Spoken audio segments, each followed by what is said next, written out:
Good morning. We'd like to welcome you to the Elmore County Commission work session dated Tuesday, April 28, 2020. We'll call this meeting to order. We extend a warm welcome to all of our visitors today. We recognize that due to the current state of affairs in the state of Alabama and throughout the country, we don't have as many visitors as we normally would, but we appreciate each of you being here today. We will begin this morning with some special presentations. We as a county commission, well over a year ago, made a commitment to recognize young men and young women from Elmore County who accomplished things on a state level. So some of those are related to sports and other activities. Some are extracurricular activities, science fair, whatever it may be. If one of our young people in the county are recognized on a state level, we would do everything we can as a county commission to bring them recognition here at our county commission meetings. So first, I would like to invite Isaac Stubbs to come up to the podium here. Isaac was recently awarded the Class 6A award of the Bryant Jordan Scholar Athlete Program. This program is a long-standing program in the state of Alabama that recognizes student athletes for their accomplishments. This particular award recognizes his accomplishments as both an athlete for Wetumpka High School on the cross-country and track team, but also his academic performance. A few highlights from Isaac's resume are that he is currently ranked number 1 at Wetumpka High School. He has a 4.32 grade point average. He has taken 5 advanced placement classes, and upon graduation will have received approximately 30 college credit hours. Isaac was instrumental in founding the government club at Wetumpka High School and has many other accomplishments to his credit. We appreciate Isaac's commitment to our community. As many of you know, Isaac is my son. So it's always a privilege to recognize our children for their accomplishments. And as my oldest son, I appreciate him being an example to my other children. So we have a resolution for Isaac that has been signed by the county commission, and we applaud him for his efforts. We'd like you to come up. I think you have the resolution there in front of you. If you would bring that up and come and stand up here, we will stand and we will take a socially distant photograph. Yes. Would you mention his mission upcoming? Yes. Also, Commissioner Daughtry reminded me that Isaac has committed to serving a 2-year mission for the Church of Jesus Christ of Latter-day Saints. He will be he is assigned to the Dnipro, Ukraine mission, so he will be living in the Ukraine for 2 years and speaking the Russian language. So he will scheduled to depart this summer, and following that he will further his education in college. So come on up, Isaac.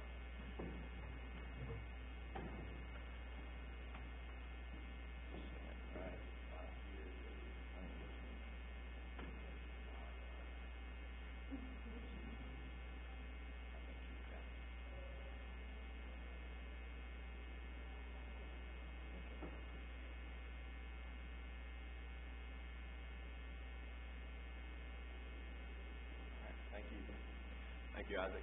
Congratulations.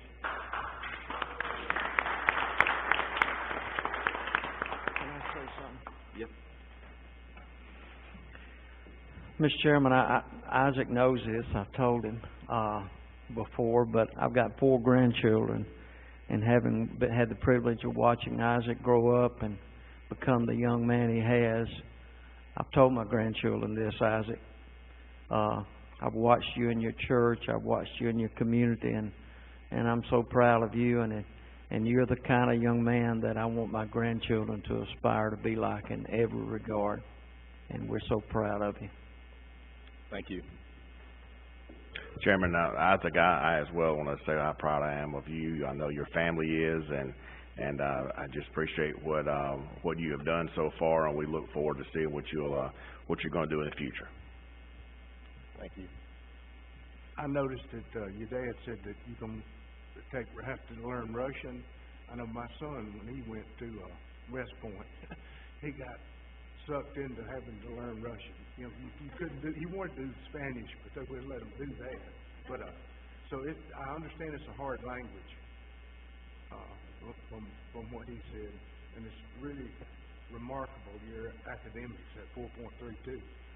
I don't think I got close to that. We're real proud of you. Thank you. We appreciate Isaac and family being here today. We'd now like to turn our attention to another exceptional young man in Elmore County. We have, it doesn't happen all the time. The Bryant Jordan Scholarship is something that is statewide and very competitive, and we all recognize the challenges that accompany being selected from the region and then advancing to the state and then winning the state competition. And an exceptional young man, Hayden Holton, who's not here with us right now. He may be on his way. If not, we will definitely get him the recognition and the certificate very soon. He has done a lot. Hayden was a four-sport athlete at Elmore County High School: baseball, basketball, football, and soccer. He was an all-county and all-region tight end for the football team. Hayden also, as a recipient of the Bryant Jordan Scholarship, receives scholarship money for his future education. His particular award was in the 4A classification, but he was an overall winner, a co-winner of the Bryant Jordan Ken and Betty Joy Blankenship Student Achievement Award. And Ken Blankenship is from Elmore County and has this recognition here is not only for his participation in athletics and his accomplishments in education, but also overcoming tragedy. And we know that Hayden has persevered a lot in overcoming the loss of both of his parents. He has his grandparents here with him today, and I know that he had a network of people in the community at Elmore County High School, coaches, teammates, teachers, others who supported and encouraged him. And he took that and advanced it and put it where it needed to be, which was committing himself to activities that made him a better young man, the sports, academics, and other accomplishments, and that brought him to where he was recognized for this particular award. So we are delighted that we see a great future for our youth in Elmore County. I'm going to let Commissioner Daughtry speak a little bit about Hayden and his accomplishments. Commissioner? Thank you, Mr. Chairman. I'm looking at his grandparents, just thinking of the precious memories at First Baptist Church in Eclectic for many years when I had the privilege of serving on staff there. So I had the privilege of watching Kyle and Madison and Hayden grow up in their younger days, and I just couldn't be more proud of Hayden. I was thinking about what one of his coaches wrote in an article recently in the paper, and basically said the same thing that I said about Isaac, and I agree about Hayden as well. This coach at Eclectic said that he had children, and when his children grew up, he wanted them to be just like Hayden, that he had been a role model for the children and the young kids at Eclectic. And he mentioned that he would show up at 5 a.m. before daylight for practice at school. And not many kids are going to do that, right? So I see great things for Hayden in the future, and no matter what his field of endeavor is. And hopefully I texted back and forth with him the last couple of days, and he said he was going to be here. So love to present his resolution by hand. If not, we will definitely get that to him. And I'm honored to be part of the county commission that's able to honor Hayden this morning. And Joe and Charles, thank you for being here. We love your family deeply. Thank you, Commissioner. All right, we will proceed with our old business. We have a notice of a public hearing on Monday, May 11, 2020 at 5 p.m. to discuss proposed right-of-way vacation by adjoining landowners of unnamed public right-of-way off Tyler Road in Coosa Ridge subdivision. Any comments or questions? All right, we'll proceed with our regular business. Is there a review of the minutes of the April 13, 2020 Commission meeting? Any comments? Hearing none. Review the memorandum of warrants for the period April 9, 2020 through April 21, 2020. Mr. Chairman, Commissioners, for that time period, the memorandum of warrants was $1,045,113.99. Thank you. We'll proceed now with new business. Consider the Fair Housing Month resolution. Any comments or questions? Proceeding to the next item, discuss two appointments to the Crenshaw Park Board due Tuesday, May 26, 2020. Two candidates listed, Keith Means and Jerome Broughton. We'll have opportunities to continue to accept candidates for those positions in the coming weeks. Proceeding now, personnel notifications. Notification of resignation of Anthony Crenshaw, Deputy, effective 3/5/2020. Notification of hire of Monica Hinline, Administrative Assistant, IT Clerk, effective 4/13/2020. We will now proceed with reports to the Commission. Mr. Byer. Mr. Chairman, Commissioners, we have got a couple things in your packet for your information. First, I'd like to say that we've been working with our department heads over the last couple weeks just in preparation for what we expect could possibly be in the Governor's announcement at 11 o'clock today. So we will be following up with them in the morning at 9:30 to just be prepared for what is in store after the shelter-in-place order ends on the 30th.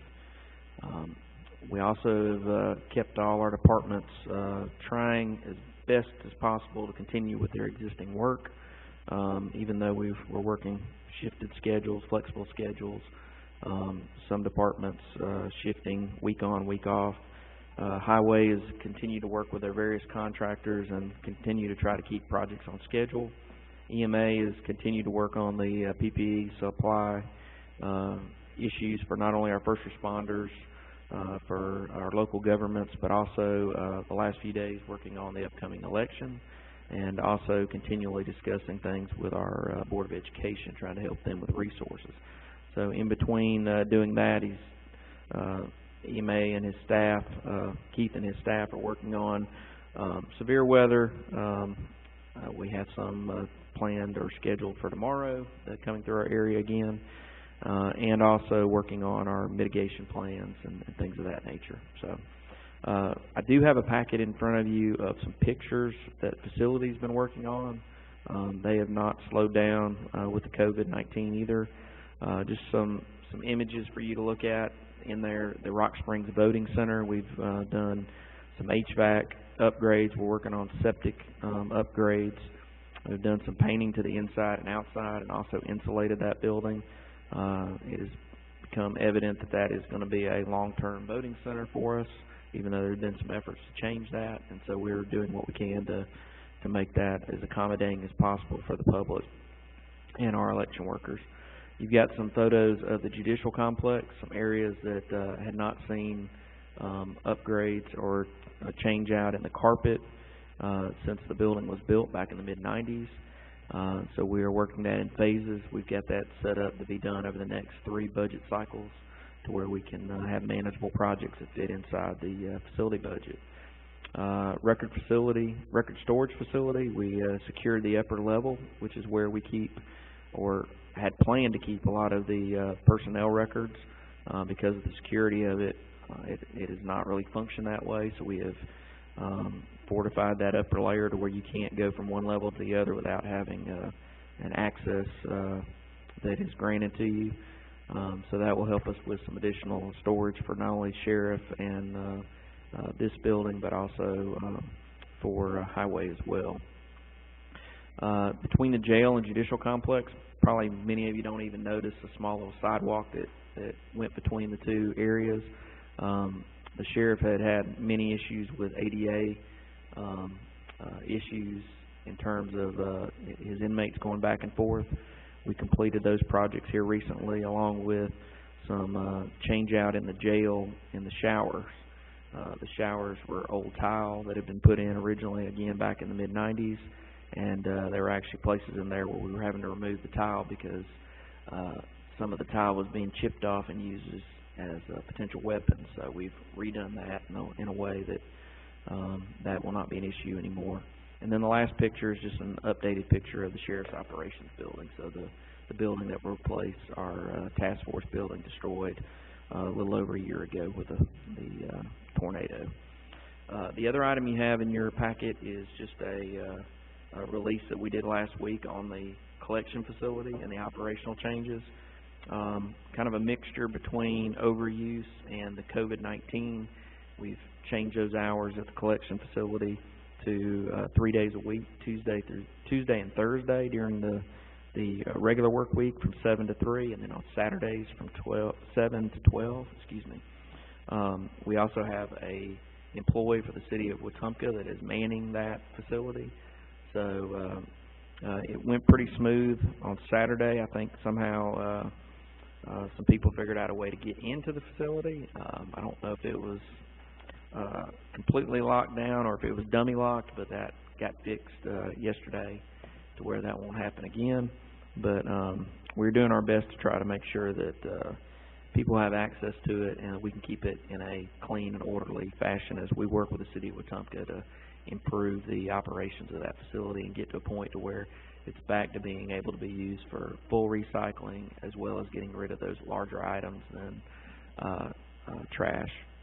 Your normal trash can will handle. So, Mr. Chairman, that's all I have in the way of report. Do y'all have any questions for me? Well, thank you. We appreciate that report. We'll now have reports from the Commission. We'll begin with Commissioner Daughtry. Thank you, Mr. Chairman. Mr. Byer, thank you for that upgrade on the Rock Springs voting place. That was much needed, and we appreciate that. I want to thank our EMA especially, although I'd like to quit thanking them for these severe weather updates weekly now. But thank you for keeping us safe, Keith, and all those reports that you send out. I'd like to recognize our Sheriff's Department and some other agencies that have been involved in 2 manhunts in Elmore County in the last 2 weeks, one on the Georgia Road involving a stolen vehicle and a robbery, and then one about a mile from my house a few nights ago that involved the theft of a boat, and some people from another area of the state ended up with a manhunt in the woods, and the Elmore County Sheriff's Department, the Drug Task Force, and other agencies were involved. The one on Georgia Road, the Egg Lake Police Department, and other agencies were involved as well.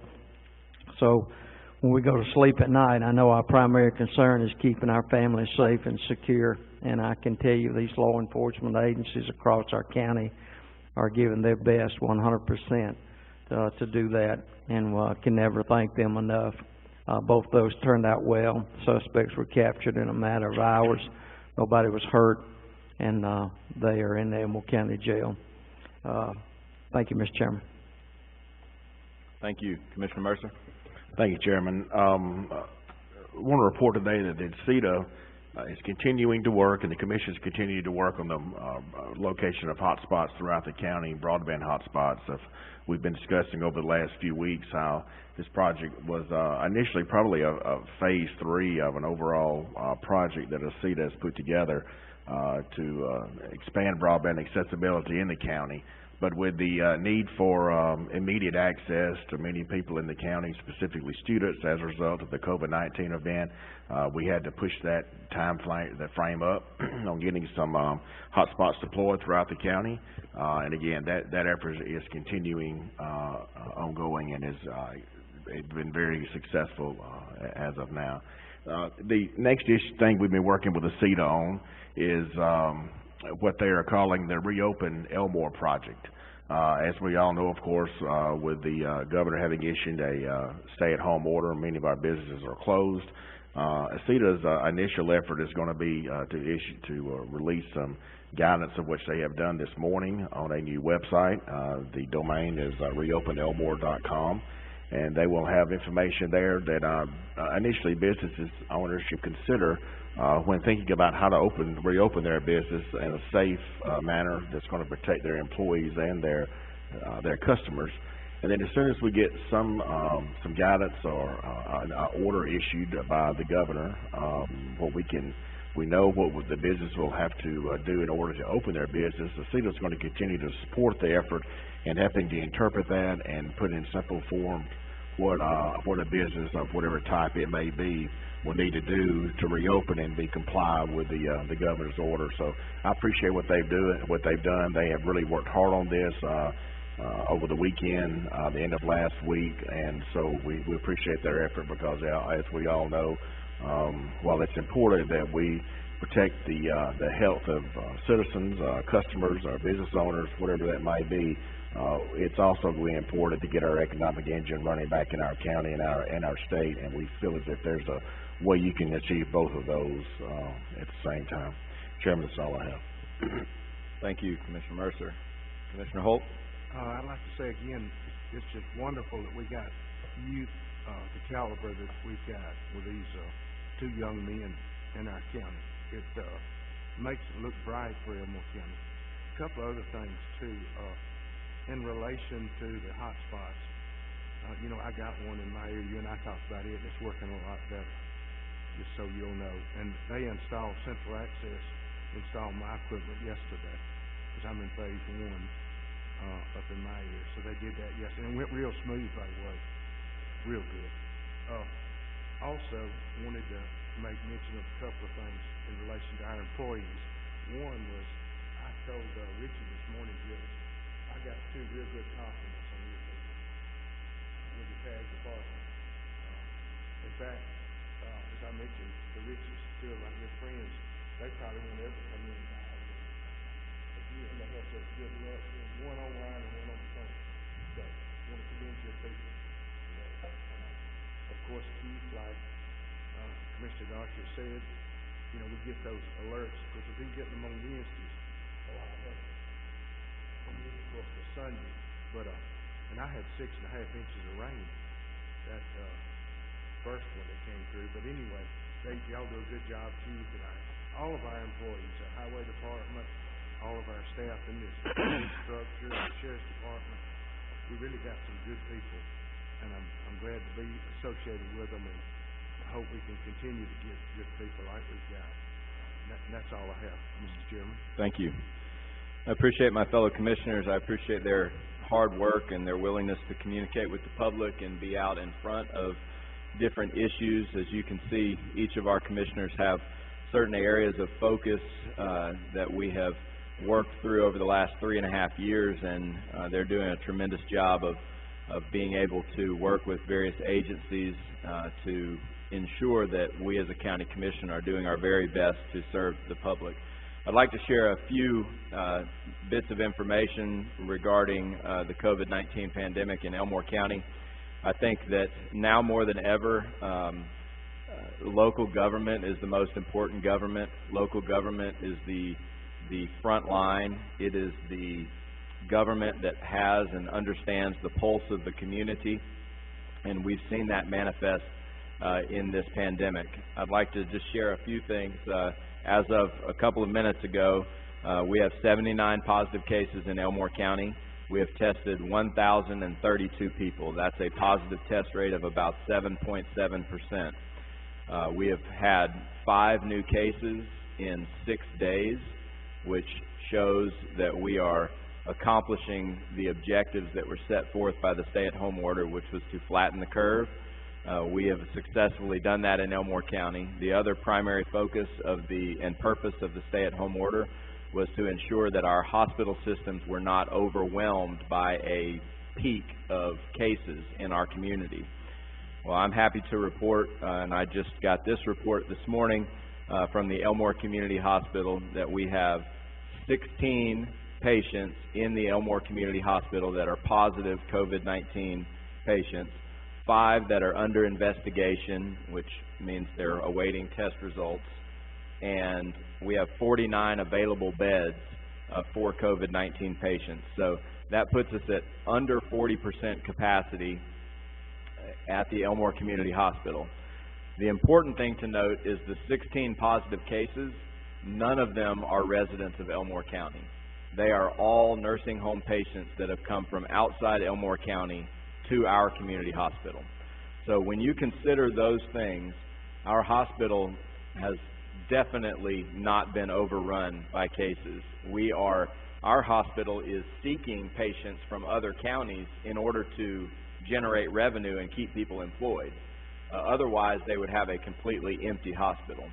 So I think that these things are important to know, and I've made a very concerted effort to make sure that our citizens know what's going on, because when you have the facts, it makes you more capable of making good decisions for yourself and for your family and for your coworkers. The other thing I will mention that stands out to me is almost 30% of the positive cases in the state of Alabama are either medical workers, nursing home patients, or nursing home employees. So almost 30% of the positive cases come from those three areas. So, and those three areas are the most exposed individuals to the virus. So I think it's important to note those things as we prepare to listen to the governor's address at 11 o'clock this morning. I anticipate the governor will release some information regarding a removal of some of the requirements with the stay-at-home order. We hope that our community will listen to what the governor has to say, and then, as Commissioner Mercer mentioned, we will have a tool in place for our businesses to know what's expected of them so that they can open safely and efficiently when the opportunity presents itself. So we've been very proactive and out in front of this, and I hope that we will continue to do so, because the transition is not going to be like flipping on a light switch. The transition is going to be long, challenging, and there's going to be uncertainty along the way. So we as a county commission are committed to keeping the public informed and making sure that we as a county are prepared to transition, to reopen our economy, to protect the health of our people, and to protect the civil liberties of the citizens of Elmore County. With that, I will turn the time over to Richie for important calendar dates. Monday, May 11th will be our next commission meeting, work session at 5 with a business meeting immediately following. Monday, May 25th, the Elmore County Administrative Complex will be closed for the observance of Memorial Day. Tuesday, May 26th will be the following commission meeting that will work session at 5, a business meeting immediately following, and then we will resume our normal schedule on Monday, June 8th for our first meeting in commission work session at 5 and business meeting following in June. Thank you. Due to the short nature of our business meeting, we're going to transition immediately into our business meeting. So, yes, sir. Thank you, Mr. Chairman. Regarding Hayden, I did get a text at 7:14 a.m. this morning. I apologize for not checking my text messages before I walked into the meeting, and I'll just read it to you. I regret that I'm not going to be able to attend today. I got called into work at 8 a.m. and I just got the job. I hope you will understand. Thanks so much, Hayden. And we do understand. He's being a responsible young man. So, Charles, Joy, boys, thank y'all for being here. I'm glad you were here to hear the comments and hear us honor him. And we will get this certificate to him by you. And thanks again, and we will see him in the future. Great. Thank you, Commissioner Daughtry.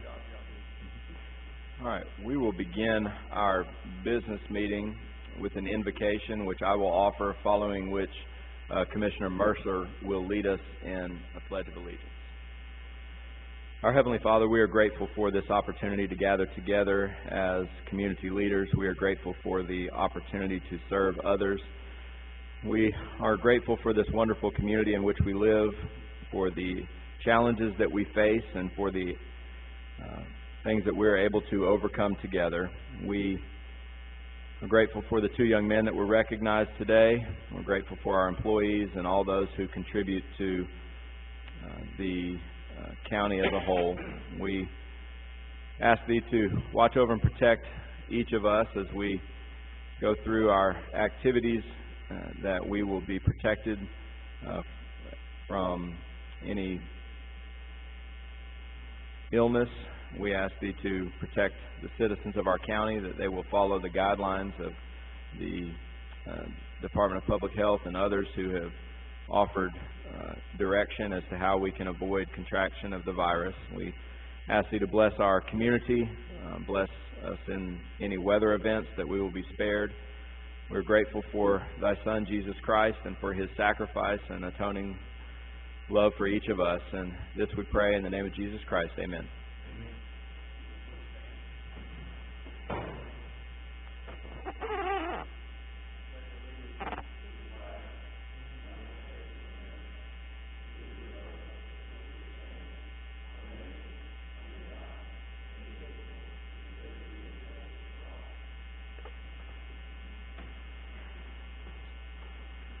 All right, Richie, would you call roll? Commissioner Daughtry. Here. Chairman Stubbs. Here. Commissioner Mercer. Here. Commissioner Holt. Here. Commissioner Reeves. All right, we'll proceed with regular business. Is there a motion to approve the minutes of the April 13, 2020 Commission meeting as presented during the work session? Motion approved. Second. Mr. Byer? Commissioner Daughtry. Yes. Chairman Stubbs. Yes. Commissioner Mercer. Yes. Commissioner Holt. Yes. Is there a motion to approve the memorandum of warrants for the period April 9, 2020 through April 21, 2020? So moved. Second. Mr. Byer? Commissioner Daughtry. Yes. Chairman Stubbs. Yes. Commissioner Mercer. Yes. Commissioner Holt. Yes. New business. Is there a motion to approve the Fair Housing Month resolution? Motion to approve. Second. Mr. Byer? Commissioner Daughtry. Yes. Chairman Stubbs. Yes. Commissioner Mercer. Yes. Commissioner Holt. Yes.